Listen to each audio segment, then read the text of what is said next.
All right, folks, we're back here with IrishSportsDaily.com's YouTube channel and YouTube Live. First of all, if you're not a member of Irish Sports Daily, it's a great time to sign up. You can go to the front page of Irish Sports Daily, click on the premium section and sign up. We got a lot of stuff coming up here with recruiting, fall camp. We'll have a lot of stuff happening. Also, if you haven't subscribed to our YouTube channel, just click on the subscribe button. It's free. It doesn't cost you anything, and it'll alert you when we have new videos and we're actually going live and that type of thing. So just click on the subscribe button. Guys, a lot of stuff to talk about recruiting. I wanted to kind of these are things that we don't usually do a whole lot, and I just kind of want to get your thoughts. Right now, 2023 recruiting is starting to wind down. I mean, there's still a lot of spots left, but we have a pretty good idea who's going to be in this class.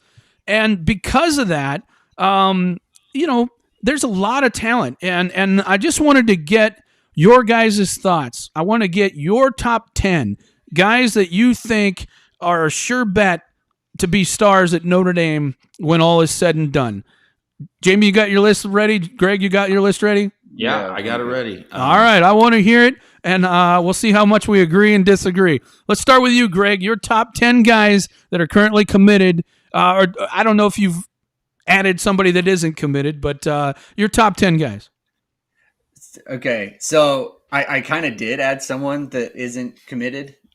He's cheating already. He's cheating already. well, okay. So I put Jayden Greathouse on the list. He made a commitment announcement, right? And ISD feels good about it, so I'm going to count him for the sake of this experiment, right? Because I think I love where he comes from. I love the pedigree that he comes from. I love that I love his game. First of all, I think he's a really good player. I think he's a really good route runner already. I think his ceiling is higher than most people. I think a lot of people view him as a kind of complete player at this point. And here's the thing with that, right? We always talk about X player, like Ronan Hannafin is just an example, another uncommitted player. But people talk about him like uncommitted, like a raw player, right? And they equate rawness with high upside. But for some reason, the guy who already is a good route runner, we don't equate that with upside. And to me, it's like, look, this guy is a good route runner for a high school player. Obviously, that can improve as you move on in college, right? Like, just because you're good at something now doesn't mean you can't get better at that. I think he has a knack for being a receiver. I think he knows how to create separation at the catch point, which is an underrated skill for wide receivers. And again, I love the pedigree he comes from. Like, I love the fact that he, in the state championship game, he went out and dominated Peyton Bowen's high school team with a bunch of D1 prospects on it, right? So that's one. I put Charles Jagasaw on there. I think he's the best offensive lineman, and the best offensive lineman, you put him with Harry Heastan. Like, I think there's a track record there that player is going to hit. I put Elijah Page on it, and this is just a total leaning in on Jamie for one, because Jamie's the offensive line guy and he's the line person for us, and he loves him, and I know Notre Dame loves Elijah Page, so I'm just going to kind of say, like, if Notre Dame says Elijah Page is the goods, then I'm going to say he's the goods, right? So that's just a total faith call on like Harry Heastan and what Jamie's telling me. So let's see, that's 3. Number 4 is Drake Bowen. I talked to him on Friday. I love the leadership. He does everything for his high school team, and I love that in a high school player, right? Same thing with Josh Burnham, right? When you're and Jack Kaiser, when you're a do everything player for your team. And he's a do-everything player for his baseball team, too. Yeah. I just think that's a really, really good thing. I am going to put Peyton Bowen on the list because I have to have my safety on there. Love the instincts, Ed Reed type player. Phenomenal athlete, ball hawk, great with the ball in his hands, could help in the return game, too. I'm going to put both corners on the list. I think Micah Bell and Christian Gray are perfect fits for A, the field, and B, the boundary. Notre Dame has needed those guys, those types of players. They haven't. These are the highest ranked corners Notre Dame has gotten in the same class. Like this is pre BK era, like pre 2010. They haven't had this highly rated players in the class so far. I am going to say, of course, Keon Keeley. I mean, that's kind of a no-brainer pick, in my opinion. Just like a top 10 overall player, top edge rusher in the class. And that's a superstar athlete. And then I took kind of a flyer on Braylon James. I personally believe, like, first of all, he's a track guy, and I'm always going to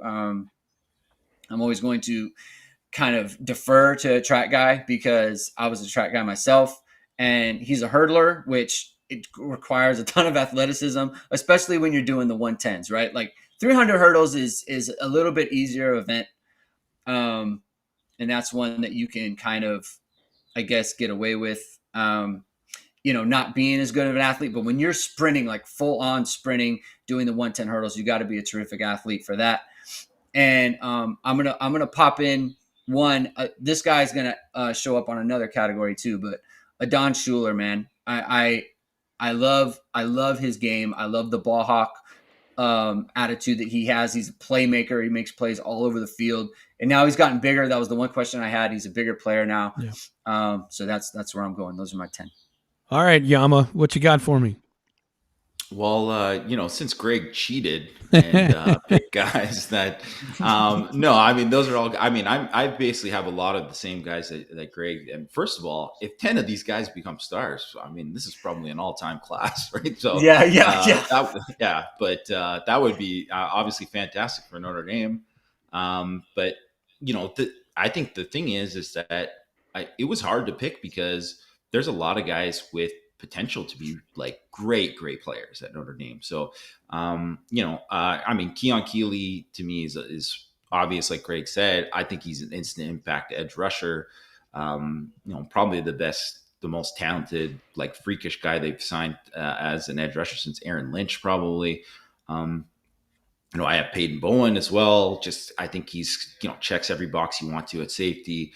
I also have Adon Schuler, and I just think people aren't talking enough about him because he was like an early guy. You got Bowen, they're going after Caleb Downs, etc. I get it, but he is a stud. This guy finds the football. He's a downhill banger. Like there's just everything about his game I like. Like he's going to be a very good player for Notre Dame, in my opinion. I really, frankly, I love this offensive line class. I think, Jagasaw, I mean, for a lot of the reasons Greg said, I just think he's going to be a mauler. I think he's got it, like his ceiling is very high as in pass protection too. He's only going to get better. Obviously he's a wrestler, 41-0 and as a wrestler, state champion. I would say lock it in. He's going to be a great player for Notre Dame. And Paige is someone that I know you're really high on as well, Mike. Very much. I just love his athleticism, the knee bend. I think he's going to be an elite in pass protection. A guy who just really has all the traits to really develop under Harry Esan. I also put Sam Pendleton in there, and I know he's like doesn't have the thing. I don't care. Like, look at this guy's film. This guy's going to be a monster as well. There's a lot about his game that reminds me of like he's like basically like a bigger Robert Hainsey in a lot of ways. I really, really like Sam Pendleton, and I think he's going to be a very good player. Like he's going to start somewhere along the line on Notre Dame. I'm a big fan of him. I put both those corners as well for all the reasons Greg mentioned, so I won't get into it. I also picked Drake Bowen on that list. I think when I think of him and what kind of Greg said about the do it all kind of stuff, I think of Drew Tranquil, and I see a lot of Drew Tranquil with Drake Bowen's game. So I think he has a chance to be a very, very good player for Notre Dame. And I picked Braylon James as well, but if I could have swapped in Jayden Greathouse, I probably would have swapped in. But I think James has that kind of the speed, the ability to go up and get it, and that kind of thing. It's like I think he has, out of the guys committed right now, he has the highest ceiling as a big play threat at receiver, and that's why I picked him. First of all, I think Greg's initial point when he talks about Jayden Greathouse is one that isn't mentioned a lot, and rightfully so. I remember when Kyron Williams was being recruited, and I think Jamie and I were about the only people who loved the guy. And I mean, we love the guy. And the reason I love the guy, and the reason I think Jamie loved the guy, was you could tell that this is really important to him, and that is, 60% of the battle at least is, if it's important to you, you have a chance to be a really good player. You just need enough athleticism, and I saw enough athleticism and natural instinct as a running back to say, this guy's going to be a lot better than people think. Jayden Greathouse is a really good route runner because he wants to be, right? And he's going to take that want to, and he's going to bring it to Notre Dame.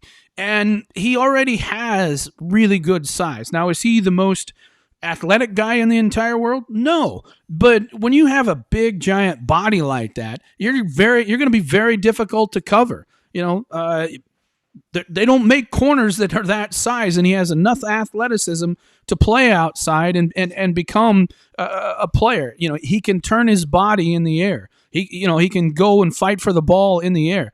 He can left and right. He can move, and he's got hips that can get in and out of his breaks. And I just think this guy's got a lot of potential. So I agree with you on Greathouse. I didn't, because he wasn't committed, I didn't put him in there. The flip side of that is Braylon James, who I think has the sky as the limit. And I think that he has number one potential receiver's ability for sure. And he's going to get faster. He's going to get bigger. He's going to get stronger. And he's going to become a handful. But he's got to be coached up there.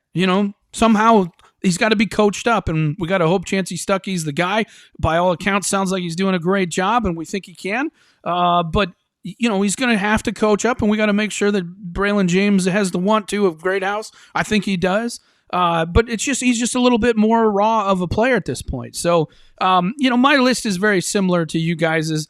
I don't disagree with any of them. As everybody has said about me, I love Elijah Page. If you watch his junior film, I think it's play 2. He's playing left tackle, and they pull him, and you just see this guy move, and you're just like, wow. I mean, he looks like a tight end pulling. He just moves that well, and he reminds me so much of Joe Alt, and he's already bigger than Joe Alt coming in, So this is a guy that, and I put a high value, like Harry, on the pass game. I do in pass protection. I think it's really, really important. And I think if you're going to play at Notre Dame, you better be able to pass protect for Harry, or you're just not going to play. I think he's advanced there. The competition he plays against, isn't the same as what Sam Pendleton or Sullivan Absher. They're just a little bit better athletes there. So he's got some potential and has already shown that he can do that. So I don't disagree with any of your guys. I had a very, very similar list for all the same reasons. The interesting thing is we don't have, besides Keon Keeley, we don't have any of these other guys. And I think at D-line, and that's where we're going to get to the last thing we're going to talk about here, which is your top 3 sleepers in this class and why. And I'll start with that because I have some guys that I think are going to be sleepers. I love Joe Otting. I love him. I think he's the only question for me with Joe Otting is, will he get big enough? And the thing that stood out to me about Joe Otting was, Tommy Rees is just going around visiting, and then he sees this guy. We knew the situation. We still had Monroe Freeling. There were still some other guys like Samson Okunlola, other guys that were out there. They didn't need to offer Joe Otting. Why would Tommy Rees offer him unless he saw something that really, really impressed him? Mind you, he offered him without really even talking to Harry. He has the authority to do that, but he liked him so much and said, I'm going to offer this kid. And then they had every opportunity to back away from him, and probably should have, with so many other guys that were left on the, I shouldn't say probably should have. A lot of people thought they should have. not offered him or accepted his commitment that early, but he goes to camp, works out for a couple days. They see him actually compete, and they know what his body can do. That, to me, tells me a lot about how much they really think about this guy. And so he's one of my top 3 kind of underrated guys. I don't think you guys will agree with me, but another one of my underrated guys is Rico Flores. I love this kid. And the reason I love him is he's an outstanding route runner, and he is a very polished player, and he's going to have an opportunity, just like Jayden Greathouse. If he commits, they're going to have an opportunity to play early because there's just nobody else. And he's such a very good route runner, very good with his hands, a smart football player. He's the type of kid that's going to have an opportunity. He's big enough right now. He's going to get bigger. He's going to have an opportunity to come in and play early. So, and guys that have that opportunity, they rarely then get beat out later. So I have a feeling he's going to rise to the occasion. My third guy is, I love Devin Houston.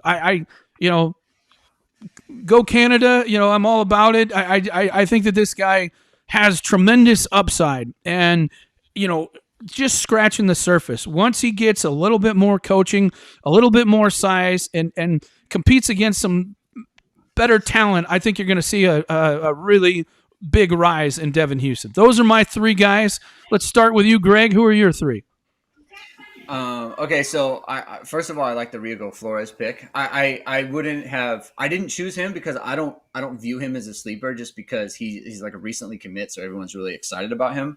But I do think that he's kind of like seen as a tier below like the Greathouses or the Braylon James. So your point's well taken on that as far as a sleeper. But my first one I already talked about was Adon Schuler. I have him as a sleeper, and I think Jamie kind of pointed it out. Like, I don't think that people, because he was such an early commit, and when he committed, he hadn't had his rise in the rankings, and now he has, right? And so now he's a top 250 player. He was a top 150 player for the longest time, and then I guess one of the services got added to the composite, and that dropped him way down. So, but like I think he's a great player regardless. And I just want to point out, like, we all put the 4 secondary players on our top 10, which when has that ever happened? Yeah, like that, no doubt. like Yeah, no guys, doubt. Like, Yeah, that's never happened. So I just wanted to point that out. My second one is Jack Flanagan, the tight end, right? Like, I don't see stardom. I don't see stardom for him, but like, let's say like people see him as a Brock Wright type, right? And Brock Wright played a ton of snaps, like so many snaps for Notre Dame, and now he's in the NFL, right? Like, I do think that as a player who can have a role within the offense that isn't flashy but is necessary and has been key to Notre Dame's success in the running game in the past, like, I don't think that should be overlooked, right? Like, someone who logs 400, 500 snaps in a season is like a sleeper, right? Like, especially if that is those are effective snaps. So, I just wanted to add him in there. And then good pick. I think Brennan Vernon has fallen into a sleeper. I think for me, right? Like, when he committed, it was like defensive end, right? Like top 15 overall defensive end type. And then his body changed, and I don't think the services quite know what he is now. And I think that he's like totally reshaped his body, and he's in much better shape. And I think that once people get a feel for the type of player that Brennan Vernon is going to be, I think he's really going to shoot up in people's minds again. And I think at this moment, he is a sleeper in the class. Like, this was a top, like a 5-star caliber player that the services and even analysts like me or Jamie, like, we don't quite know what his fit is or what his position's going to be, what type of player he's going to be. And I think once we get to see him as a senior, I think that's really going to shift. I agree. I think you're going to see a much better – I think he's a really good player. I mean, you can watch that kid in his freshman year and realize that this kid's going to be a really good player. It's just where. And I see him being a really good 3 technique in the end. Your thoughts, Jamie? Or your 3, I'm sorry. Well, yeah, I definitely think Brennan Vernon is an interior guy. Like, Yeah. I think that's where he's going to be, and I'm excited. I'm excited to kind of see him there and kind of work from there. Like, yeah, his senior year is like what I'm looking forward to the most out of probably all of these guys. I picked Devin Houston as well. I'm glad Mike said it first, so then I don't have to see him like I'm totally biased. But I know, but for all the reasons you said, Mike, I just think he's um, like a really good athlete, like a rare athlete for a guy who's probably going to play nose guard, Yeah. right? Like move laterally, like so he's got pass rush potential. But I do think he's going to be a guy who's going to be a load in there and going to develop and get better and better. So and out of all the defensive linemen, he's the lowest rated. The lowest rated. He's still like a 4-star guy, but Yeah. he's going to be I think a guy that has the most room to grow. So that's why I chose him. Otting, I chose as well, Mike. For basically all the reasons you said. I just think he's another guy who is like just incredible twitch off the ball. Like you just don't Fires see off the that. ball. Yeah. Yeah, you don't. And that's see what that Tommy for- saw, and that's why they wanted him. Yeah. Yeah, Absolutely. And to me, also looks like he had an Iowa offer, and I bet he probably would have ended up at Iowa if it wasn't for Notre Dame. And I just think Iowa, they do just a tremendous job of identifying talent, evaluating that talent, and developing that talent, obviously. And so I think, especially when it's a guy like that, and if you're going like kind of against an Iowa or a guy that Iowa likes, that's always a good sign too. And I think, yeah, like for all the reasons you said about him coming into camp and all that too, I think that's, and you know what, I really liked all your guys saying too, but I have to give some love. I really like Preston Zinner as a player. I think, if, in a normal Brian Kelly class, Preston Zinner would get talked about way more. And I think it's just like, because he's a guy like, is he a linebacker? Is he inside linebacker? Is he going to grow into an edge? What is he going to be? I just know he's going to be a good football player. Like he's going to find a role for Notre Dame. And, obviously his brother has been a guy that, Notre Dame probably regretted passing on. And I think too, like he's a guy that I think because the level of competition he plays against isn't the greatest, that might hurt him a little bit in the eyes of some people. And I think he's one of these guys who somehow like, this is always amazing to me. Doesn't play any football, but yet somehow he gets dropped down in the rankings. I'm like, well, his film still looks good to me. So I think he's someone that I'm going to be keeping a close eye on over the course of the years, because I do think that he has a chance to be a really good player. He's probably one of my favorite sleepers in the class.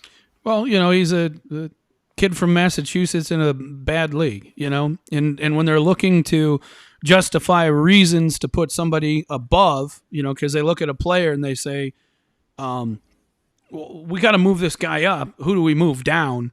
That's why that happens all the time. I've been in those meetings, so I know how those meetings work. They'll be sitting in there and they're like, okay, well, we got to move this guy up. There's a lot of fighting over who agrees and where they should be put up. But then it's also, well, then who do we have to move down to make that happen? And so, that's just what it is. That's the bottom line of it.